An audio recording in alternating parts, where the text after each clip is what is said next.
প্রধানমন্ত্রী, মুখ্যমন্ত্রী বা কোনো মন্ত্রী যদি 30 দিন জেলে থাকেন তাহলে তাকে মন্ত্রিত্ব ছাড়তে হবে, এই মর্মে লোকসভায় বিল পেশ করলেন অমিত শাহ। তাদের দাবি, জেলে বসে মন্ত্রিত্ব চালানো লজ্জার, তা বন্ধ করতেই এই বিল।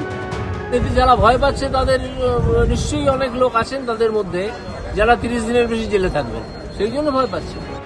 পাল্টা কংগ্রেসের রাজ্যসভার সদস্য আইনজীবী অভিষেক মনু সিংভি এক্স হ্যান্ডেলে লিখেছেন, ভোটে হারাতে না পেরে কোনো বিরোধী মুখ্যমন্ত্রীকে সরিয়ে দেওয়ার সেরা উপায় হবে কেন্দ্রীয় এজেন্সি দিয়ে তাদের গ্রেফতার করা এবং এইভাবে পদ থেকে সরিয়ে দেওয়া। শাসক দলের কোনো মুখ্যমন্ত্রীকে গ্রেফতার করা হবে না। বিজেপির ইন্টেনশন যদি সঠিক হতো তাহলে তো হেমন্ত বিশ্ব শর্মা, শুভেন্দু অধিকারী, অজিত পাওয়ার এরা কেউ বিজেপিতে গিয়ে পার পেয়ে যেত না। এটা তো বিজেপি যাওয়ার পরে তদন্ত বা ডাকি দূরের কথা, একটা সামান পর্যন্ত এদের বিরুদ্ধে ইস্যু করা হয়নি। রাতারাতি সব ধোয়া তুলসী পাতা হয়ে গেছে, ওয়াশিং মেশিন। এই আবহেই অনেকের মনে পড়ে যাচ্ছে 2014 সালের 12ই ডিসেম্বর চিটফান্ড কেলেঙ্কারিতে গ্রেফতার হন তৎকালীন ক্রীড়া ও পরিবহন মন্ত্রী মদন মিত্র। তারপরেও তিনি মন্ত্রী ছিলেন। মদনের কাটিসি এটাই, মদন যাবার আগে আমাকে একটা রেজিগনেশন লেটার দিয়ে গেছে, কিন্তু আমি গ্রহণ করব না, তার কারণ মদনের অ্যারেস্টটাই অন্যায়। নিয়োগ দুর্নীতি মামলার তদন্তে নেমে 2022 সালে কেন্দ্রীয় তদন্তকারী সংস্থা গ্রেফতার করে পার্থ চট্টোপাধ্যায়কে। রেশন দুর্নীতি মামলায় 2023 সালে গ্রেফতার হন খাদ্যমন্ত্রী জ্যোতিপ্রিয় মল্লিক। গ্রেফতার হওয়ার 5 দিনের মাথায় মন্ত্রিত্ব থেকে সরানো হয় পার্থ চট্টোপাধ্যায়কে, কিন্তু গ্রেফতার হওয়ার পরেও প্রায় 3.5 মাস মন্ত্রী ছিলেন জ্যোতিপ্রিয় মল্লিক। আমি বুঝতে পারছি তৃণমূল কংগ্রেসের ভয়ের কারণ আছে, অন্য বিরোধীরা হয়তো অত চিৎকার চেঁচামেচি করবে না, করলেও অল্প করবে, গাঁইগুই করবে।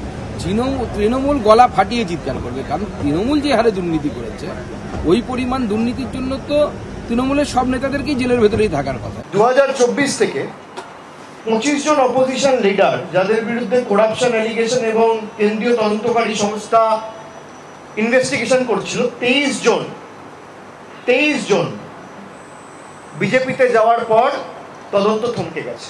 পার্লামেন্টের কোয়েশ্চেনে ফিনান্স মিনিস্ট্রির আনসার রয়েছে যে গত 10 বছরে 5892টা কেসে ইডি ইনভেস্টিগেশন করেছে।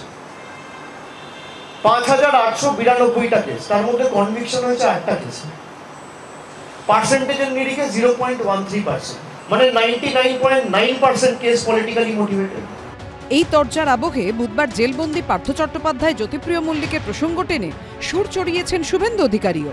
পার্থ, বালু সব 30 দিনের বেশি থেকেছে এবং এদের বিরুদ্ধে পিএমএলএ যে সেকশনগুলো আছে, ঢুকলে 2 বছর বেরোনোর কোনো সিন নেই। এই আতঙ্ক থেকে করছে, ভবিষ্যৎ অন্ধকার, যে পিসি চালাবে তারপরে আমি বসবো। ভাবছে এই বিল পাস হয়ে গেলে তো পিসিরও কিছু হবে না, আমারও কিছু হবে। যিনি বলছেন তিনি আইনের হাত থেকে কিভাবে বেঁচে রইলেন সেই উত্তরটা দিলে আমরা খুশি হব। কারণ সারদা কাণ্ডই বলুন, নারদা কাণ্ডই বলুন, এই শুভেন্দু অধিকারী একেবারে ভেতরের মধ্যে তিনি এই দুর্নীতিতে জড়িত। কয়েকশো কোটি টাকা নিয়েছেন, পরে তারপরে সন্তর্পণে বিজেপিতে গিয়ে তিনি ইডি সিবিআই থেকে বেঁচে আছেন। কে নীতির কথা বলছে আর কে অনৈতিক, রাজনীতিতে বুঝে ওঠা দায়। বিজেন্দ্র সিংহ, অনির্বাণ বিশ্বাসের রিপোর্ট, এবিপি আনন্দ।